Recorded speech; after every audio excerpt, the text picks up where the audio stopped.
अस्सलाम वालेकुम एवरीवन। उम्मीद है आप सब ठीक ठाक होंगे। हम भी बिल्कुल ठीक हैं। Welcome back to another vlog.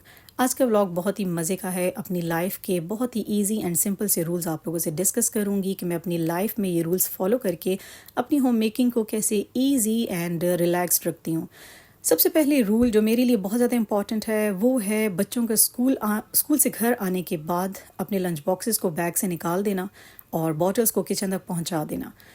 बच्चे माशाल्लाह से इतने भी डल हो जाते हैं ना जब स्कूल से आते हैं, इतना भी वो लथार्जिक फ़ील करते हैं कि ये काम करना उनको बहुत ज़्यादा पहाड़ जितना लगता है। सो मेरे लिए बहुत इंपॉर्टेंट है कि अपने बच्चों के बैग्स को प्रॉपरली चेक करूं, ईच एंड एवरीथिंग उसमें कंप्लीट हो और साथ साथ उनकी जो लंच बॉक्सेस हैं वो फ़ौरन के फ़ौरन वॉश हो जाएं और बॉटल्स भी अच्छे से धुल जाएं और ड्राई हों, फिर दोबारा रीफ़िल हों। अच्छा, एक बहुत अच्छी टिप आपसे यहाँ शेयर करूँगी। बॉटल को उसी वक्त वॉश करने का कोई फ़ायदा भी नहीं होता। आप लोग ना बॉटल्स को जब वॉश करने लगे तो उससे पहले ज़रा स्मेल कीजिएगा। एक बहुत ही अजीब सी स्मेल बॉटल्स में से आती है, स्पेशली समर्स में।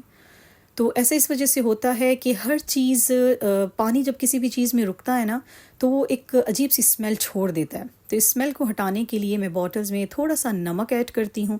नमक बहुत ही बेहतरीन सैनिटाइज़र है, बहुत बेहतरीन मेडिसिन है ये। इसके अंदर ना स्मेल एब्जॉर्ब करने की क्वालिटी रखी है अल्लाह ताला ने। तो यहाँ मैंने भी नमक थोड़ा सा ऐड किया बॉटल्स में। अब इसको डाइल्यूट करके रख दूँगी और थोड़ी देर के बाद इसको जेल से अच्छी तरह वॉश कर लूँगी। फटाफट धो के बॉटल्स को रीफ़िल मत किया करें, स्मेल कभी भी नहीं जाती। सेकेंड रूल जो हमेशा मैं फ़ॉलो करती हूँ वो ये है कि जैसे ही मंथ का एंड होने लगता है और मुझे पता है कि अब ग्रॉसरीज़ होने वाली हैं तो मैं अपनी कैबिनेट्स में बॉटल्स को लाजमी चेक करती हूँ जिनमें पल्सेस वगैरह पड़ी हुई होती हैं।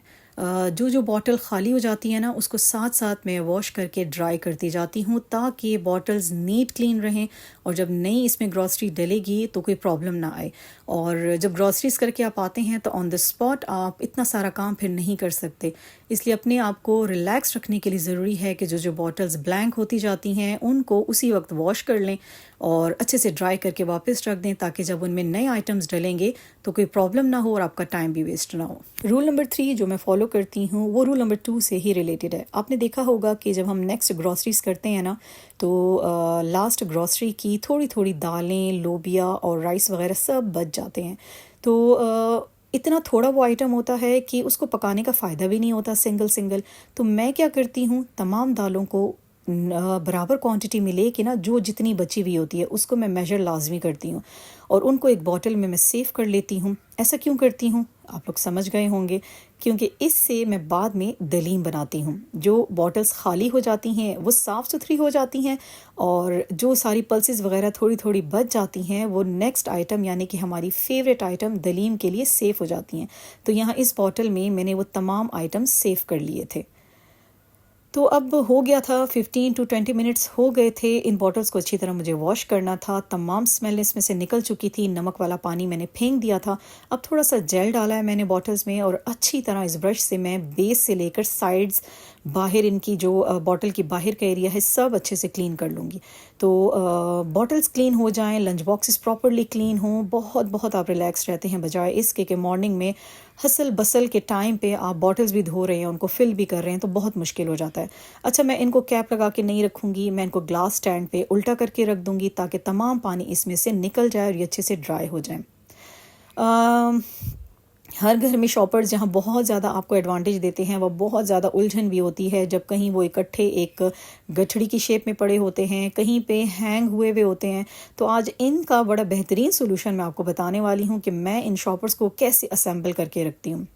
अच्छा, इस तरह की बास्केट्स ना मैं हमेशा से लेती आई हूँ। ये चीज़ों को ऑर्गेनाइज करके रखने में बहुत हेल्प करती हैं। बास्केट में आप लोगों को दिख रहा होगा कि तमाम बैग्स की मैंने ट्रायंगल शेप क्यों बनाई हुई है। तो अभी मैं आपको बताती हूँ कि ट्रायंगल शेप बनाना कितना ईजी है और इस वजह से कितने तरीके से शॉपर्स पड़े रहते हैं, आपको यकीन नहीं आएगा। तो कॉटन बैग से स्टार्ट करती हूँ, बताती हूँ आपको कॉटन बैग को कैसे ट्रायंगल शेप देनी है, पॉलीथीन बैग को कैसे ट्रायंगल शेप देनी है। तो गौर से इसको देखिएगा। मैंने डबल फोल्ड किया कॉटन बैग को, ठीक है। इसके जो हैंडल्स थे उनको बाहर रहने दिया, अच्छी तरह हाथ से प्रेस करके थोड़ा सा इसको बिठा देंगे ताकि उसकी थोड़ी जो टाइटनेस होती है ना बैग की वो निकल जाए, प्रेस हो जाए, दब जाए। और यूँ आपने समोसा स्टाइल में इसको फोल्ड करते जाना है। समोसा बनाना तो सबको आता है क्योंकि रमज़ान में इतनी प्रैक्टिस हुई भी होती है। तो बिल्कुल आपने समोसा शेप इसको दे देनी है। जो लास्ट में हैंडल्स बच जाएंगे उसको इसके पॉकेट के अंदर कर देना है। तो ये देखें ट्रायंगुलर शेप में हमारे कॉटन बैग्स आ गए। तो ये कितनी ही स्पेस ले लेंगे, कहीं रखे हुए भी बुरे नहीं लगेंगे। किसी बॉक्स में आप डाल दें, किसी एक शॉपर में इन सबको इकट्ठा करके रख दें, या किसी बास्केट में जैसे मैंने रखे हुए हैं ऐसे रख दें आप। तो पॉलीथीन बैग का तो बहुत ही क्यूट मिनी समोसा बनेगा, अभी आप देखेंगे खुद। तो इसको भी इसी तरह मैं राइट लेफ़्ट टर्न करती जाऊंगी और इसके जो नीचे हैंडल्स रह जाते हैं उसको डबल करके इसकी लास्ट वाला जो फोल्ड होता है उसके अंदर डाल दूंगी। तो ये देखें जी, मिनी ट्रायंगल हमारा रेडी हो गया है।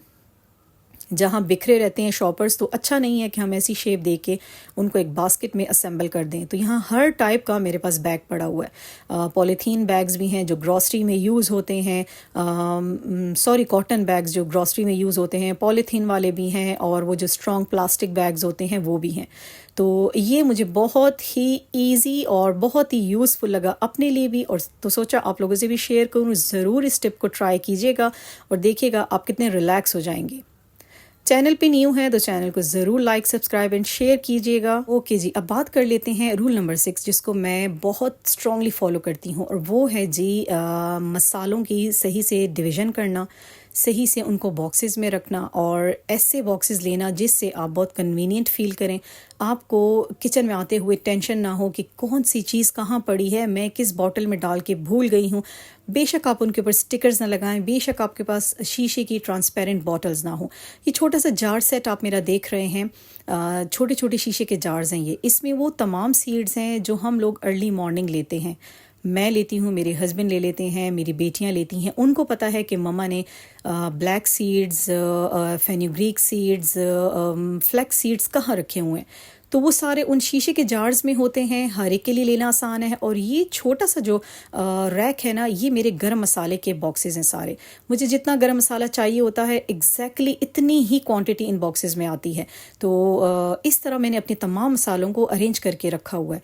और ये भी बड़ा क्यूट सा मेरा एक सेक्शन वाला बॉक्स है, इसमें 3 सेक्शंस हैं, और उसमें मैं रखती हूँ तुख्मे मलंगा, रेड स्पोहोल एंड इसका छिलका।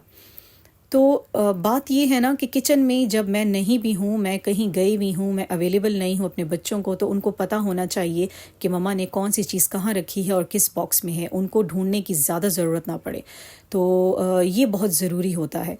अच्छा, एक और चीज़ जिससे मैं बहुत रिलैक्स रहती हूँ, एक तो पूरे वीक का मेन्यू मैं सोच के रखती हूँ कि मुझे पूरा वीक क्या बनाना है, और उसकी तैयारी मैं एक दिन पहले कर लेती हूँ। जैसे मुझे बीन्स बनानी है कल, तो मैं आज उनकी कटिंग करके उनको साफ़ सुथरा करके रख दूँगी, और मॉर्निंग में नाश्ता बनाने के बाद मैं फ़ौरन से कुकिंग कर लूँगी। जब से ये रूल मैंने फ़ॉलो किया है ना, आप यकीन नहीं करेंगे कि मेरे लिए किचन में काम करना कितना आसान हो गया है। इसके साथ साथ अदरक लहसुन को हमेशा से ब्लेंड करना, चॉप करना या ग्राइंड करके रखना, कुछ भी कह लें, वो बहुत ज़रूरी है मेरे लिए। ऑन द स्पॉट मुझसे अदरक लहसुन नहीं कूटा जाता, मुझे बहुत लंबा काम लगता है। और जैसे जैसे गर्मियाँ आ रही हैं, गर्मियाँ बढ़ रही हैं, तो अपने काम को मिनिमाइज़ करना बहुत ज़रूरी हो जाता है। और आजकल एक और तरीका मैं करती हूँ कि मैं एक रात पहले, जैसे शाम में मैंने अनियन की कटिंग कर ली और मॉर्निंग के लिए तैयार कर लिया। शीशे का जार हो, प्लास्टिक बॉक्स हो, उसको वॉश करके ड्राई करके मैंने रख दिया और फटाफट अगले दिन कुकिंग कर ली। इससे कोई मसला नहीं होता।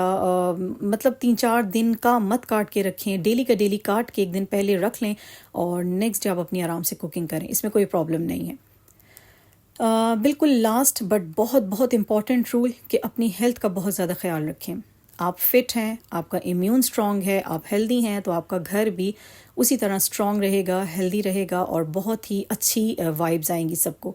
तो मैं कुछ ना करूँ ना, मैं पानी का इंटेक बहुत ज़्यादा लेती हूँ, और अर्ली मॉर्निंग नीम गर्म पानी पीना और उसमें डिफरेंट सीड्स डाल के लेते रहना मेरी शुरू से हैबिट है। तो इससे मुझे बहुत ज़्यादा एक लगता है जैसे कि मेरे अंदर मेरा इम्यून डिटॉक्स हो गया है, मेरे अंदर एनर्जी आ गई है।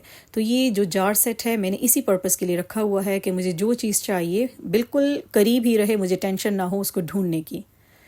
तो यहाँ ये अजवाइन का पानी मेरा रेडी हो गया है, इसको ढक के रख दूंगी और अर्ली मॉर्निंग नीम गर्म करके इसको मैं पीऊँगी। लेते हैं आपसे इजाज़त, टेक केयर।